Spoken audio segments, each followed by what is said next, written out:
Dobar dan, dragi prijatelji, dragi ljudi koji ćete me pratiti na mom YouTube kanalu. Za početak se malo predstavim. Dakle, ja sam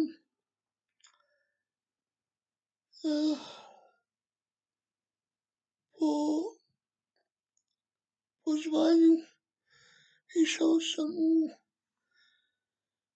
grafičku školu u Dubravi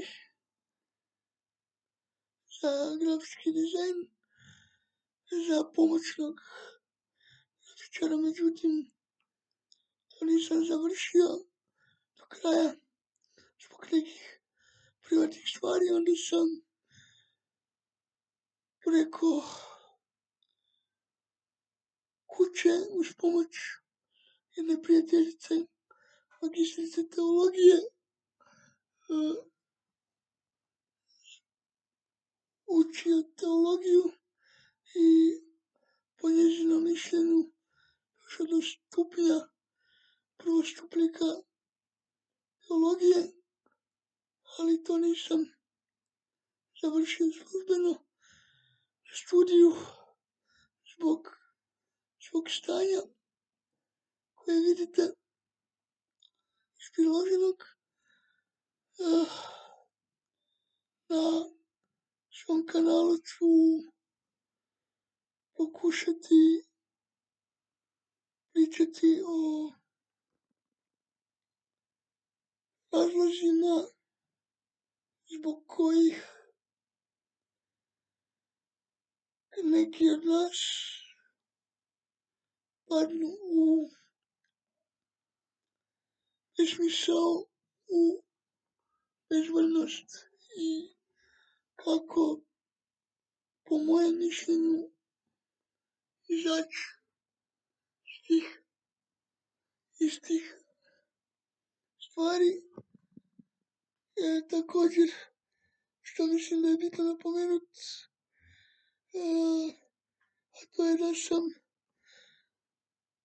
psihoterapeut u edukaciji po principu Viktora Frankla, znači već duže vrijeme idem na edukaciju,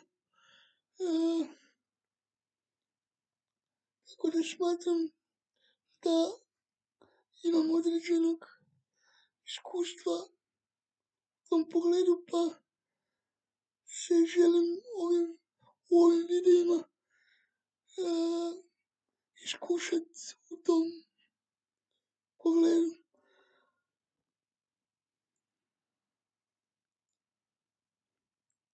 Što se tiče teme o kojoj bi danas pričao, je pokušajte si zamisliti situaciju da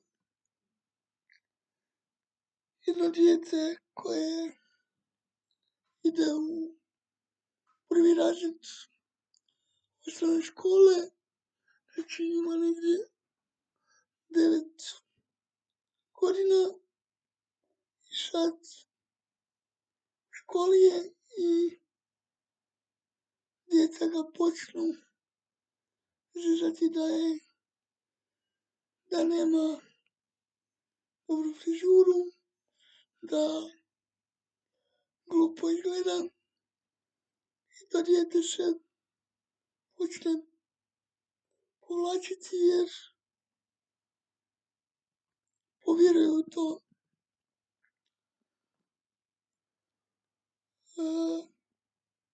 Ono što bi po mojem mišljenju u takvoj situaciji trebalo napraviti je da to dijete pokuša doći do sebe samog, zato što u logoterapiji o kojoj ću pričat je bitno da osoba koja ima takav problem kakav sam opisao, bitno je da spozna da u njoj postoji mali ja, mali on s kojim treba doći u kontakt i dotaknuti tu stvar koja je,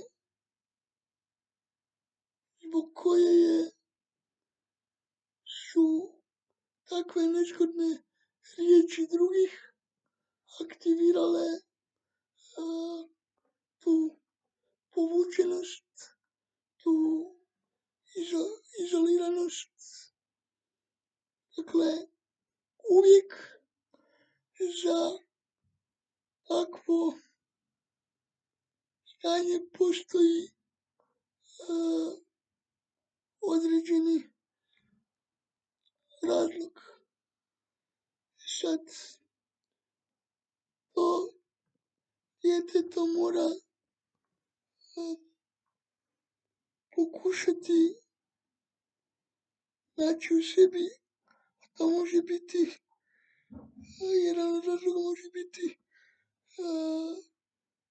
osjećaj manje vrijednosti, nevoljenosti, zanemarivanje od roditelja ili slično. Dakle, kako sad tu to riješiti po mojem mišljenju? Dakle, taj dječak treba prvo shvatiti da on ima uvijek slobodan prostor za samostalno odlučiti što će napraviti, odnosno kako će se postaviti prema djeci koja ga vrijeđaju. Dakle, može ili postupiti agresivno i reći glupi ste, ne razumijete me i početi se derat. Druga stvar koju može napraviti je da može zatražiti od njih da u miru sjednu s njim i njemu samom pokušaju objasniti zašto imaju potrebu to raditi.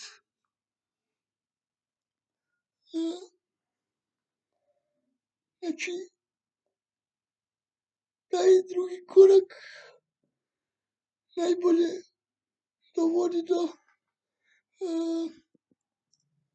oslobođenja te traume u nama, a treći korak je da pokuša u sebi vidjeti što ga je točno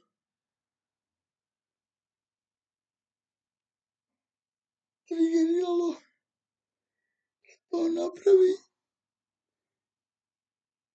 i kada